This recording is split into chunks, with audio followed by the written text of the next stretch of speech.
सियावर रामचंद्र की।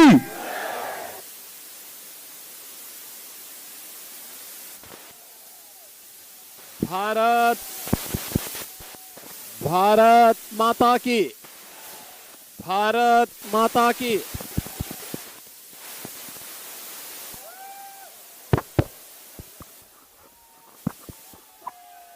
भारत माता की, भारत माता की, भारत माता की। छत्रपति शिवाजी महाराज की, छत्रपति शिवाजी महाराज की। वंदे वंदे वंदे।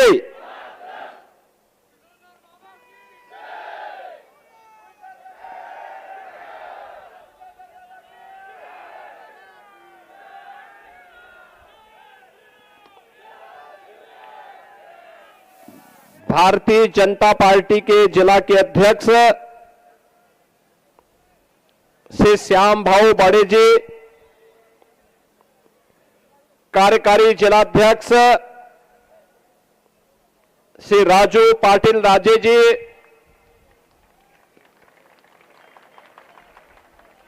राष्ट्रीय क्रांति पार्टी के जिला के अध्यक्ष श्री चंद्रकांत ठाकरे जी,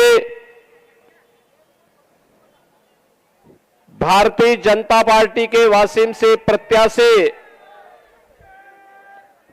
श्री श्याम भाऊ खोड़े जी,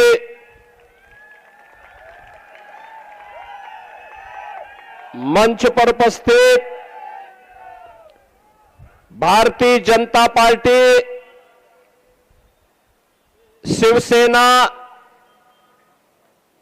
राष्ट्रीय क्रांति पार्टी के सभी पदाधिकारीगण और यहां पे मंच पर उपस्थित सम्माननीय संत बाल योगी गोपाल नाथ जी, उपस्थित बहन और भाइयों, ये मेरा सौभाग्य है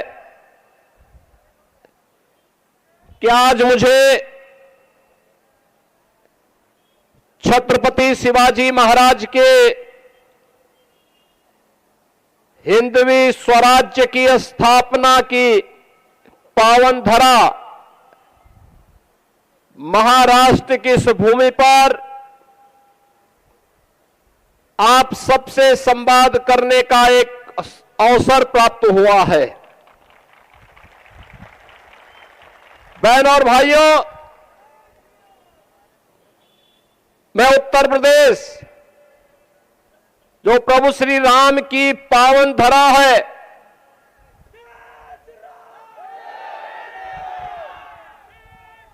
लीलाधारी भगवान श्री कृष्ण की पावन धरा है, बाबा विश्वनाथ की पावन धरा है। उस पावन धरा से शौर्य और पराक्रम के प्रतीक, हिंदवी स्वराज के संस्थापक छत्रपति शिवाजी महाराज के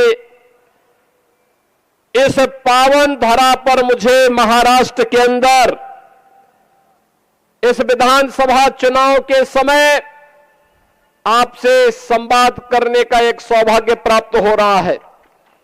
मैं इस अवसर पर आप सबका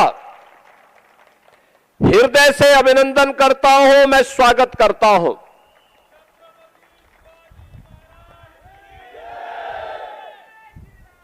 बहनों और भाइयों, छत्रपति शिवाजी महाराज ने मध्यकाल में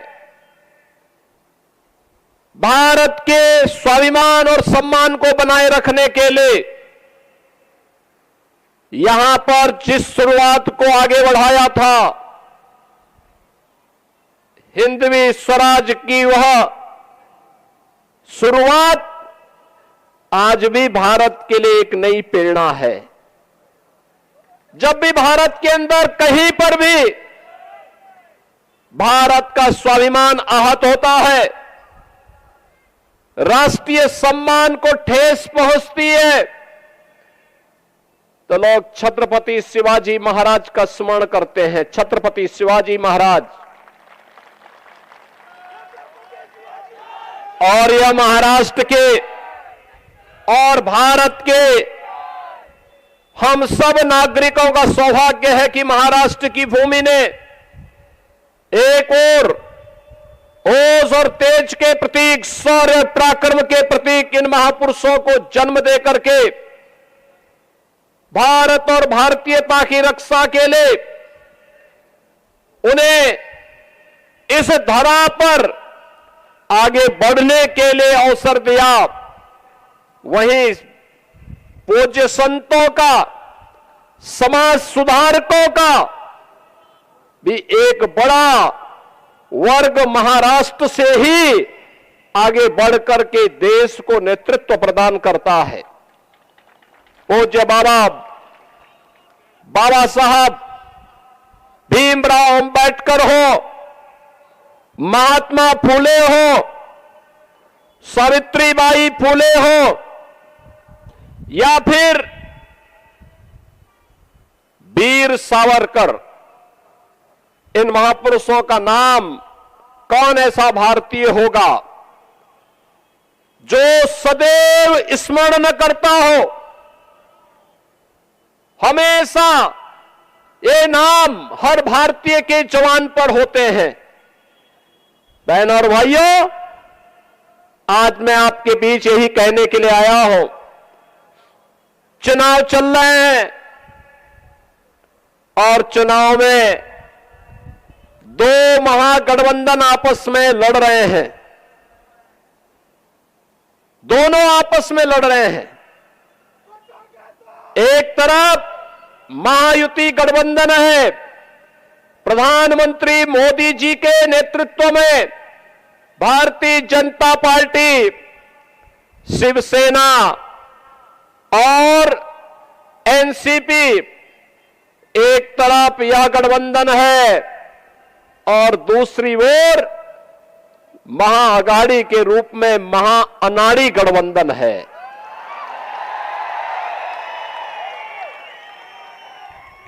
मैं इसे महाअनाड़ी इसलिए कहता हूं, अनाड़ी का मतलब जिसे देश और धर्म की चिंता न हो, जिसे राष्ट्रीयता की चिंता न हो, जिसको समाज में और राष्ट्र में मूल्यों और आदर्शों की, मर्यादाओं की चिंता न हो। और यह कार्य यह महाअनाड़ी गठबंधन कर रहा है। याद करिए, छत्रपति शिवाजी महाराज का संघर्ष भारत के स्वाभिमान और सम्मान का संघर्ष था। याद करिए, औरंगजेब की सत्ता को चुनौती देने के लिए छत्रपति शिवाजी महाराज आगरा गए थे।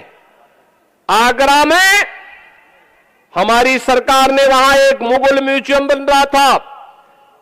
जब मैं मुख्यमंत्री बना, लोगों ने कहा इस म्यूजियम का नाम मुगल म्यूजियम है। मैंने कहा क्या इसमें होगा? कहा औरंगजेब से जुड़ी हुई स्मृतियां रहेंगी। मैंने कहा औरंगजेब से क्या संबंध है तुम लोगों का? क्या संबंध है? यह एक विदेशी आक्रांता था। हमारा संबंध छत्रपति शिवाजी महाराज से है। इस म्यूजियम का नामकरण छत्रपति शिवाजी महाराज की स्मृति में होना चाहिए। छत्रपति शिवाजी इस म्यूजियम होगा।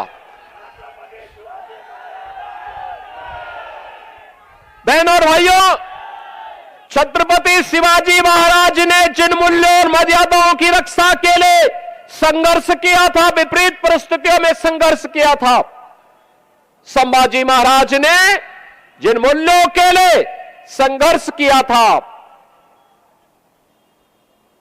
जिन अभियानों को लेकर के कभी त्याता टोपे ने देश की स्वाधीनता के संघर्ष को आगे बढ़ाया था, आज उसी संघर्ष में हम भी उससे प्रेरणा प्राप्त करके अपने देश और अपने समाज के लिए कुछ कर सके, यही कहने के लिए आज मैं आपके पास आया हूं।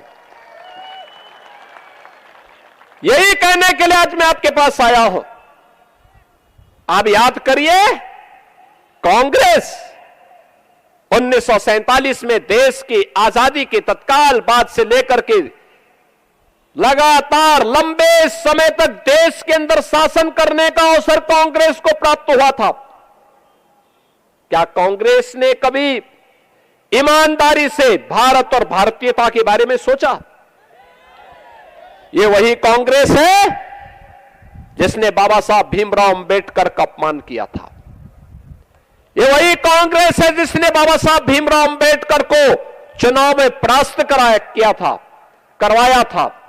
और यही कांग्रेस है जो लगातार भारत की सुरक्षा के साथ सेंध लगाती रही। याद करिए, आज एक समय था जब पाकिस्तान भारत के अंदर आतंकी वारदात को आगे बढ़ाता था। एक समय था जब पाकिस्तान के घुसपैठे भारत के अंदर घुसकर कहीं भी बम विस्फोट करते थे। एक समय था जब चीन भारत की सीमाओं का अतिक्रमण करके भारत की सीमा में घुस जाता था। कांग्रेस के लोग कहते थे, जब हम लोग उस समय मुद्दा उठाते थे, कांग्रेस के लोग कहते थे, अरे बोलिए मत, संबंध खराब हो जाएंगे। उनको अपने संबंध खराब होने की चिंता थी, देश की सुरक्षा की चिंता नहीं थी। और आज मोदी जी के नेतृत्व में नया भारत है। अगर भारत की सीमा का अतिक्रमण करोगे तो फिर राम नाम सत्य है की ही यात्रा निकलेगी। अगर भारत की सीमा के अंदर जाकर के विस्फोट करोगे तो एयर स्ट्राइक और सर्जिकल स्ट्राइक इतनी जोरदार तरीके से होगी कि उनका आका पाकिस्तान भी कांप उठेगा। और यही हुआ है। आपने 3 दिन पहले का समाचार पढ़ा होगा, जब आपने देखा होगा कि चीन की सेना पीछे हट रही है और भारत की सेना बॉर्डर पर गश्त कर रही है। यह है नया भारत। नया भारत यही है जो कार्य 500 वर्षों में नहीं हो पाया, वह काम मोदी जी के नेतृत्व में अयोध्या में रामलला के भव्य मंदिर के निर्माण को लेकर के आज हो पाया है। आतंकवाद का जो दंश कांग्रेस ने इस देश को दिया था, कश्मीर में धारा 370 के रूप में मोदी जी आए, अमित शाह जी गृह मंत्री बने और कश्मीर में धारा 370 समय हमेशा के लिए दफन हो गई, समाप्त हो गई। अब कश्मीर में भी चुनाव हो रहे हैं। मैं कश्मीर के चुनाव में गया था। चुनाव के दौरान जब मैं जम्मू एयरपोर्ट पे उतरा, मौसम थोड़ा वहां खराब था। मैं एयरपोर्ट के अंदर गया, एक मौलवी मुझे मिले, वो मुझे बोले राम राम। मैं समझा नहीं, मैंने कहा पता नहीं किसको कह रहे हैं। फिर उसने कहा योगी जी राम राम। मैं उसकी तरफ देखा, मैंने कहा भी ये तो मौलवी है और मुझे राम राम क्यों कह रहा है। तो वहां पे एक जवान था, मैंने कहा भाई ये मौलवी क्या मुझे कह रहा है? कहा हां। तो एयरपोर्ट के अधिकारी भौचक थे। मैंने कहा भी नहीं, भौचक मत हो रही है, आश्चर्यचकित मत होइए, ये धारा 370 हटने का इफेक्ट है। और बहनों और भाइयों, मैं आपसे यही कहने के लिए आया हूं, मैं आपसे यही कहने के लिए आया हूं, वासियों से मैं यही अपील करने के लिए आया हूं। ये जो चुनाव चल रहा है ना, ये चुनाव केवल सत्ता प्राप्त करने का मात्र चुनाव नहीं है। मोदी जी के नेतृत्व में एक भारत श्रेष्ठ भारत बनाने का जो अभियान चल रहा है, महाराष्ट्र इसमें और मजबूती दे, इसकी अपील करने के लिए मैं आया हूं। भारत दुनिया की बड़ी ताकत बने, इसकी अपील करने के लिए मैं आपके बीच आया हूं। आपसे कहने के लिए मैं आया हूं कि सत्ताएं तो आएंगी जाएंगी, 1947 से ही होता रहा है, लेकिन हमारा भारत रहना चाहिए और भारत दुनिया की सबसे बड़ी ताकत बनना चाहिए, मोदी जी के नेतृत्व में बनना चाहिए। यह कहने के लिए मैं आपके पास आया हूं। तभी चेहरे पर खुशहाली आएगी। हर नौजवान के हाथ को कार्य मिलेगा, हर बहन और बेटी सुरक्षित होगी, स्वावलंबन के साथ आगे बढ़ेगी। अन्यथा ये लोग तो भारत और भारतीयता को, ये जो महा अनाड़ी गठबंधन है, यह तो भारत और भारतीयता के स्वाभिमान और सम्मान के साथ खेलने वाला है। याद करिए, यही कांग्रेस, यही एनसीपी, यही लोग थे जो कहते थे राम हुए ही नहीं, कृष्ण हुए ही नहीं। ये वही तो लोग हैं।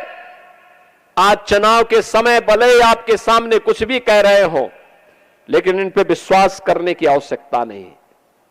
याद करिए, अयोध्या में भगवान रामलला का भव्य मंदिर 500 वर्षों के बाद इस बार पहली बार रामलला ने अपनी जन्मभूमि पर भव्य दीपोत्सव और दीपावली का आयोजन के साथ इसका आनंद लिया है।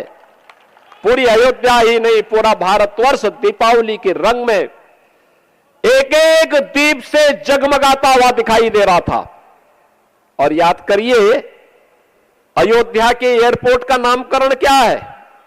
इंटरनेशनल एयरपोर्ट अयोध्या में बना है, और एयरपोर्ट का नामकरण महर्षि वाल्मीकि के नाम पर हुआ है।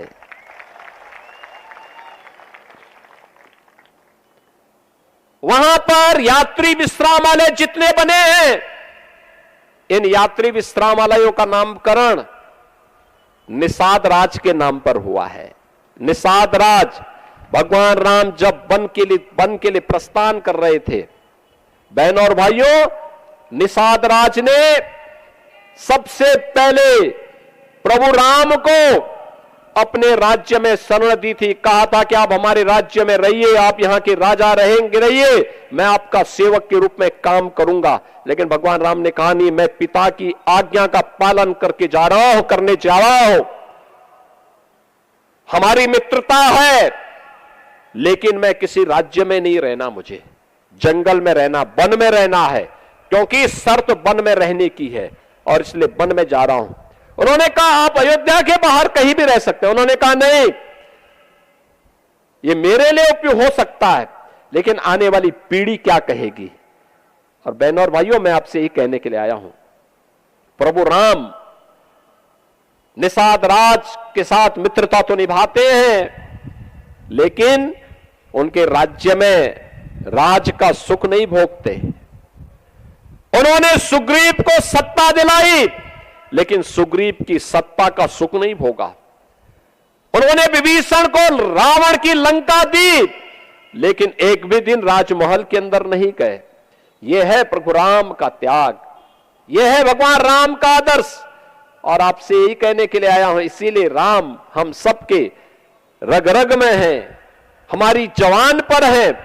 उठते बैठते जागते सोते हंसते रोते एक नाम हम स्मरण करते हैं, वह नाम होता है राम का, वह नाम होता है जय श्री राम का।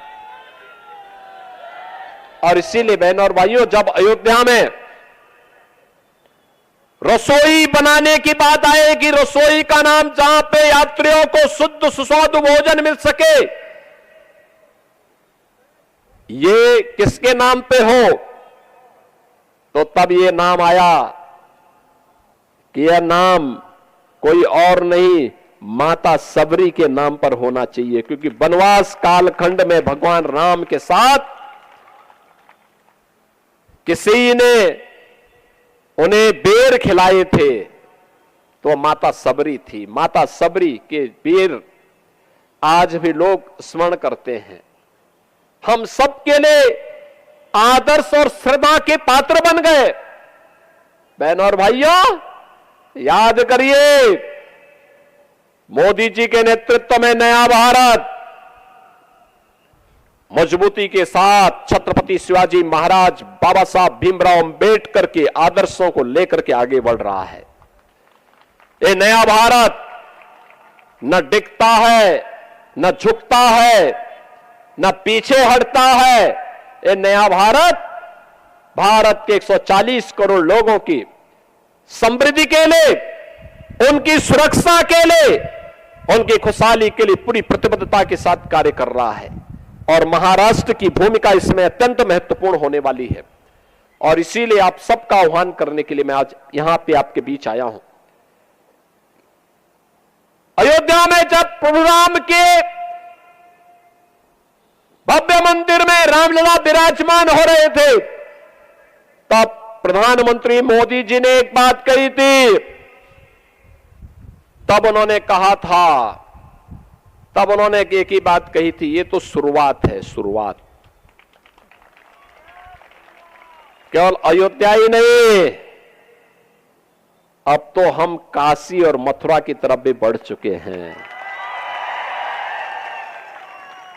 और मैं आपसे कहने के लिए आया हूं, यही कहने के लिए आया हूं कि बहनों और भाइयों, छत्रपति शिवाजी महाराज ने, छत्रपति शिवाजी महाराज ने जिस दुष्ट अफजल को मार गिराया था, उसके नाम पर औरंगाबाद का नाम होना, याद करना, इसको हटना ही चाहिए। संभाजी नगर के रूप में उसको पहचान मिलनी ही चाहिए। छत्रपति शिवाजी महाराज का संघर्ष हो या संभाजी महाराज का, हमें नई प्रेरणा देता है। और छत्रपति शिवाजी महाराज हम सबको एकजुट करके लेके गए थे, हर भारतवासी को अपने साथ जोड़े थे, अपने सेना का हिस्सा बनाए थे। छत्रपति शिवाजी महाराज जिस एकजुटता का प्रदर्शन करके हिंदवी साम्राज्य की स्थापना किए थे, आज उसी का आह्वान करने के लिए, उन्हीं से प्रेरणा लेकर के मैं बार बार आपसे कहता हूं कि बंटिए मत। उन्हीं से प्रेरणा ग्रहण करके मैं आपसे कहता हूं, बंटिए मत। क्योंकि जब भी बटे थे तो कटे थे।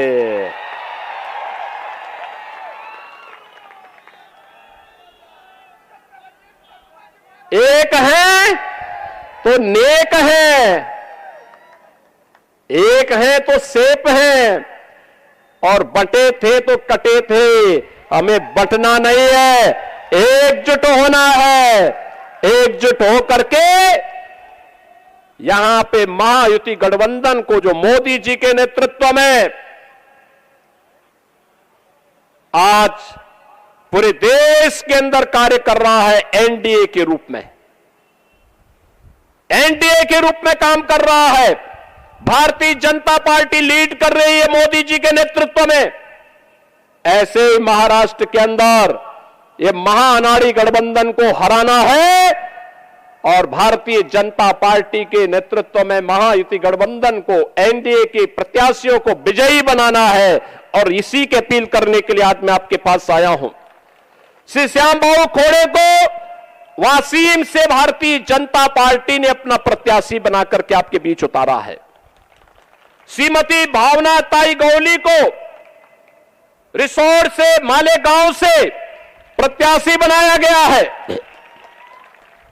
श्रीमती सईताई ढाके को करंजा से प्रत्याशी बनाकर के आपके बीच उतारा गया है। आप सबका आशीर्वाद इन प्रत्याशियों को प्राप्त होगा। हाथ खड़ा करके थोड़ा जोरदार, श्याम भाऊ इधर आइए। आप आशीर्वाद देंगे, विजयी बना के भेजेंगे, सभी लोग बना के भेजेंगे। मेरे साथ फिर बोलेंगे, भारत माता की, भारत माता की, भारत माता की, छत्रपति शिवाजी महाराज की, छत्रपति शिवाजी महाराज की जय श्री राम।